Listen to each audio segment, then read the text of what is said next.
Adapun Malik dan Abu Yusuf, dia pakar dengan zahir juzuk yang pertama. Juzuk yang pertama. Dan dia ta'wil dalam juzuk yang kedua daripada hadis.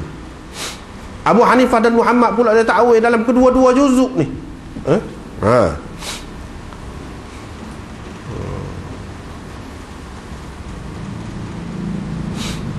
Jadi dalil Syafi'inya dia pegang dengan zahir hadis gitu. Dia pegang dengan zahir hadis itu. Jadi berhubung dengan manishtara syatan musarratan. Itu bahagian yang pertama. Kalau dia hantar balik, dia kena hantar balik dengan segantai buah tamar. Jadi itu makna dua juzuk tu. Sesiapa yang membeli binatang yang ditasriahkan, sekat tu sah. Kalau dia nak terus pegang, tak apa dia pegang. Itu satu juzuk. Kalau dia tak sah, dia nak hantar balik. Kalau dia hantar balik, dia kena hantar balik sekali dengan segantai buah tamar. Itu bahagian yang kedua, juzuk yang kedua. Jadi Abu Hanifah dan Muhammad dia ta'wil dalam kedua-dua juzuk. Dia ta'wil hadis ini. Syafi'i tak ta'wil, pakai zahir dalam kedua-dua juzuk. Abu Yusuf dan Malik ta'wil dalam juzuk yang kedua. Juzuk yang pertama dia tidak ta'wil. Dia tidak ta'wil. Tidak ta'wil dalam juzuk yang pertama tu apa makna? Maknanya dia boleh hantar balik lah. Itu aib, dikira aib lah.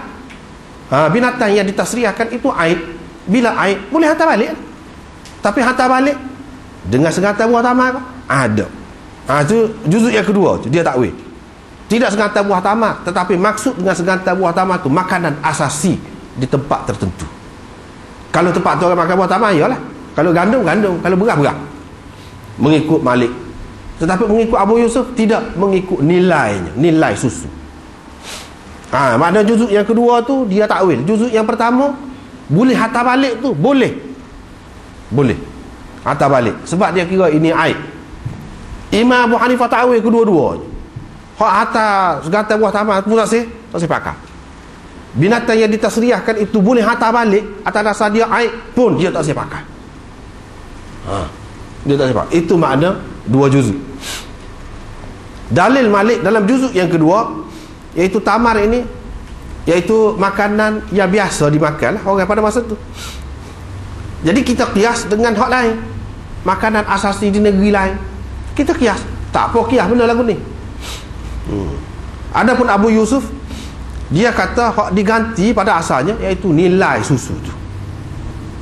Nilai susu hak biasa pada masa tunya, dalam masa 2-3 hari tu, iaitu segantai buah tamar. Itulah yang ditentukan oleh Nabi SAW sebagai imam kepada orang-orang Islam, bukan sebagai syariat. Itu dia. Sebagai imam kepada orang-orang Islam, bukan sebagai syariat. Apabila nilai itu berubah, maka hukum pun berubah kembali kepada hak asal, iaitu asalnya kepada mengikut nilai. Hak Nabi SAW tentu tu berdasarkan pada masa tu. Nilainya susu tu iaitu segantai buah tamar. Paling tinggi dalam masa 2-3 hari segantai buah tamar saja nilai dia. Kalau nilai sudah berubah, bukan segantai buah tamar, jadi 2 gantai buah tamar ke, 5 gantai buah tamar ke, nilai susu tu, ataupun kurang daripada segantai buah tamar, sebanyak itulah kata dia, mengikut nilai semasa. Balik asal. Itu Abu Yusuf pegang.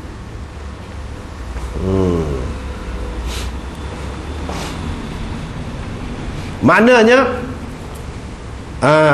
Imam Malik, begitu juga Imam Abu Yusuf, Imam Abu Hanifah, dia dah tak terima bahagian yang kedua ni. Dia kata ni keputusan Nabi ni sebagai imam orang-orang Islam, sebagai pemimpin masyarakat, bukan sebagai syariat. Ini kita kena faham. Yang ni Nabi SAW kadang-kadang tindakan dia tu dia sebagai syariat, sebagai syariat. Yang ni daripada Allah SWT nak ini agama, ketetapan agama, kena buat lagu ni, tak boleh pergi lagu lain. Syariat nak, agama nak lagu tu. Itu sah. Ada kalanya tindakan Nabi SAW tu dia sebagai seorang pemimpin, sebagai seorang pemimpin sesuai dengan keadaan penyelesaian dia lagu mana, dia boleh bagi. Hak ni kita tidak terikat kita tu dengan hak tu. Berubah masa, berubahlah keadaan sebagai pemimpin. Kalau zaman dulu unta, diaknya unta, unta tu kena unta sama apa lagu tu. Kalau orang bunuh orang dengan secara tidak sengaja, misalnya kena bayar hutang sama. Padahal kalau tak ada hutang, kena odah hutang. Kalau gimana? Kau ni kena serah kepada pemimpin untuk menentukan nilai dia tadi. Dia benda gitulah. Hak khilaf. Adakah ia merupakan syarat syariat ataupun merupakan pendapat untuk menyelesaikan pertikaian semasa? Ni kita kena faham. Ada kalanya Nabi SAW dia kata tu dia sebagai qadi. Di sini panjanglah dia bahas banyak lagi sebagai qadi. Mana kalau orang lain tak boleh kata lagu tu kecuali dalam mahkamah. Kalau tidak tak jadi. Dia buat hukum lagu tu. Misalnya man ahya ardan maitatan fahiya lahu. Nabi SAW kata ni tu dia sebagai syarik kok, dia sebagai pemimpin kok, dia sebagai gapo. Imam Syafi'i dia terima sahih. Sesiapa yang menghidupkan tanah mati, dia berhak. Itu hukum syariat. Dia terima lah. Imam Abu Hanifah tak terima. Dia kata hak tu Nabi SAW sebagai imam, sebagai mudabbir, pemerintah, pentadbir. Maknanya tidak boleh sewenang-wenang. Mana dengan persetujuan pemerintah juga seorang tu boleh menghidupkan tanah mati. Kalau dia sewenang-wenang tak boleh, tidak jadi hak dia.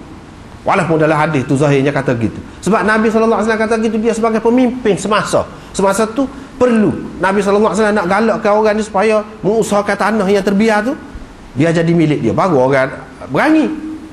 Kalau tidak tak ada minat, menyusah. Nak pergi buka tanah tu pula tanah bukan subur mana, setengah-setengah tempat. Jadi orang tak akan mengusahakan. Jadi cara dia bagi milik ketika tanah masih luas, orang tak boleh pergi ke lain. Tapi kalau tanah sudah sempit, buat lagu tu berat. Siapa dia yang pergi tanah tak ada milik orang, dia pergi kereta situ boleh ke dia lagu kan? Sebab tu dia kata kalau kita anggap sebagai syarat, siapa lagu tu sama-sama tak boleh bantah. Tak ada milik kerajaan, milik apa? Tak ada.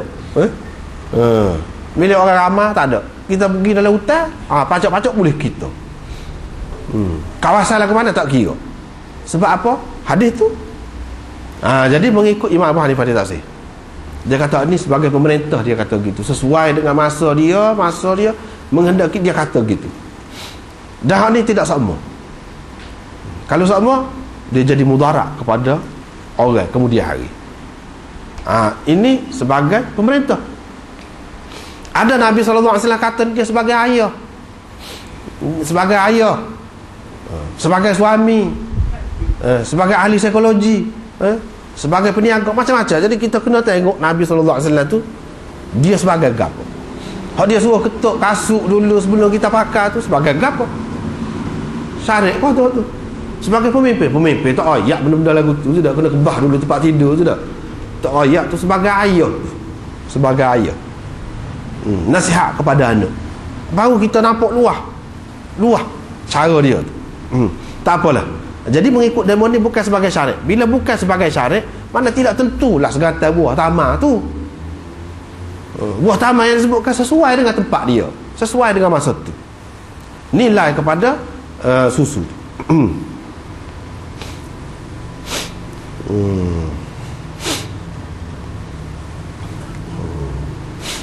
Jadi dia sebut di sini ramai orang-orang yang tidak faham cara Imam Abu Hanifah beri ijtihad.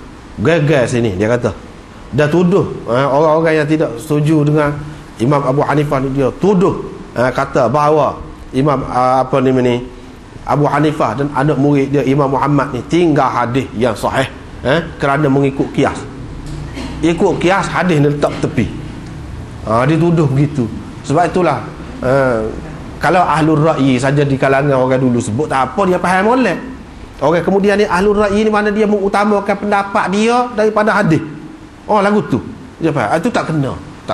Itu tuduhan semata-mata.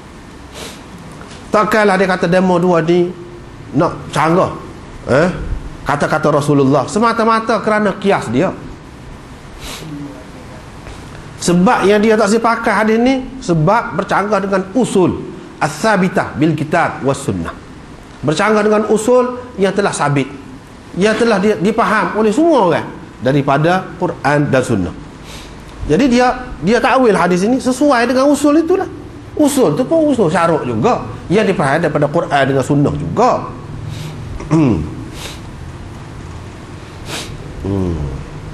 Seperti mana banyaklah hadis-hadis yang mana orang lain pun tinggal juga zahir dia, apa tak pakai zahir tu. Misalnya dia kata misalnya ulama-ulama ramai kan tak pakai hadis Ibnu Abbas, padahal hadis tu sahih, dalam Bukhari pun ada. Nabi SAW tak pergi mana-mana, tak sakit, tidak musafir, tidak apa jamuk semaya. Apa tak pakai tu? Duduk Madinah, orang lain pun tak pakai juga hadis tu, apa tak pakai hadis tu. Misalnya begitu juga kalau orang minum arak, pada kali yang keempat kalau dia minum arak, bunuh. Imam Tirmizi pun kata hadis ini ada ilat dia, hadis ini tak boleh pakai. Dan ulama-ulama tak pakai apa tak pakai, dah hadis sahih, hadis ada. Gitu. Banyak sekali terdapat, mana orang-orang lain pun ada juga ketikanya dia tak ketepi hadis, dia tengok kepada usul. Sebab bercanggah dengan usul, kita tak boleh pakai.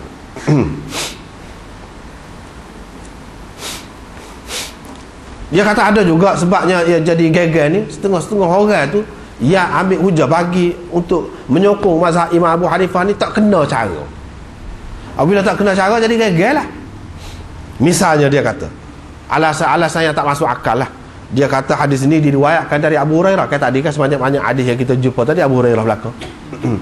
Abu Hurairah ni dia memang sahabat tapi tidak faqih. Tidak faqih, dia ni bukan ahli fiqh.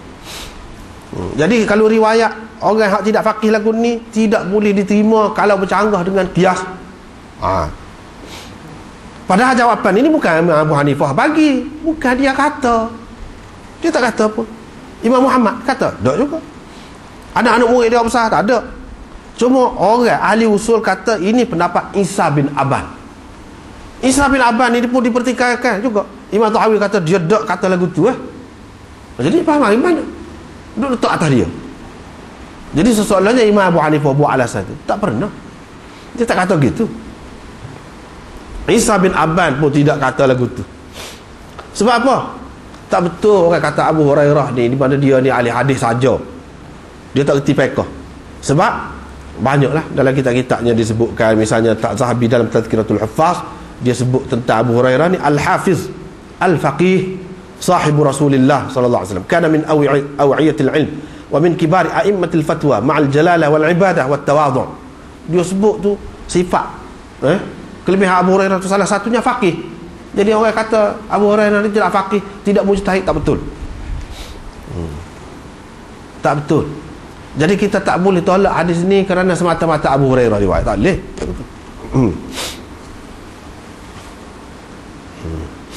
Tak apalah, banyak lagi perbahasannya, kita nak ambil sebahagian lah. Salah satunya alasan demoninya, dia sebut dia bercanggah dengan ayat Quran. Tu asas dia. Dalam Quran sebut lagu mana? Fa in aqabtum fa'aqibu bimithli ma 'uqibtum bih. Lagi faman i'tada 'alaikum fa'tadu 'alaihi bimithli ma i'tada 'alaikum. Wa jazaa'u sayyi'atin sayyi'atun mithluha. Dalam Quran ayat-ayat ni kalau kita perhati, dia memberi satu kaedah umum, iaitu apa dia? Kalau kamu nak hukum orang, hukumlah seperti mana orang buat kepada kamu, serupa dia buat kepada kamu. Orang tapa kita nak tapa dia, boleh ke? Boleh, tapi biar serupa, jangan lebih. Kalau dia tapa kita gocah dia, lebih lagi tu. Kita sepak dia, itu lebih lah. Tak boleh lah tu. Kena serupa, boleh. Balas jahat kepada orang, boleh. Sesiapa yang bersikap melampau terhadap kamu, menceroboh kamu, maka kamu boleh ceroboh dia tu serupa dengan pencerobohan yang dilakukannya terhadap kamu. Dan balas saja kejahatan itu, wa jazaa'u sayyi'atin sayyi'atun mithluha, ialah kejahatan seumpamanya, kita boleh balas balik. Maknanya Islam ni tidak ajar seperti Kristian, mana kalau orang tapak pipi kanan, kita hola pipi kiri kita, belum dia tapak lagi dah. Tidak lagu tu. Kalau kita nak balas boleh, tapi kena serupa.